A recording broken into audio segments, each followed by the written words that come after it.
Hello mga besh! For today's video mga besh, ang i-share ko sa inyo mga besh ay isang case na naman ng isa sa aking mga clients mga besh. So ito ang reason bakit sila na-denied ng kanyang asawa dahil ang kanyang parents, yun yung pinost ko kagahapon, ay nag-TNT dito sa US way back 10 years ago. So nag-TNT ang kanyang parents at nakita sa kanilang application. So una, okay pa ang tanong ni Consul hanggang sa dumating sa point na nagtanong na si Consul about sa parents niya.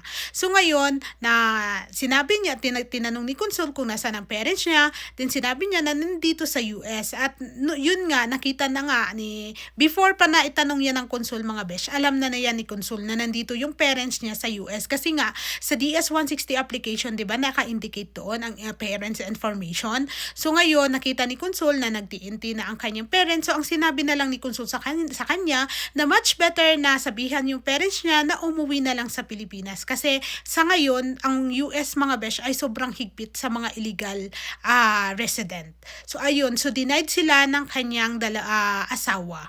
So sa mga may immediate family na nag-TNT na nandito sa US, ang red flag niyan is sa mga future nyong relatives or mga immediate family din na mag-apply ng US tourist visa kasi makaka-apekto yun sa kanilang application. So sana nakatulong ang video na to, pa-share na lang.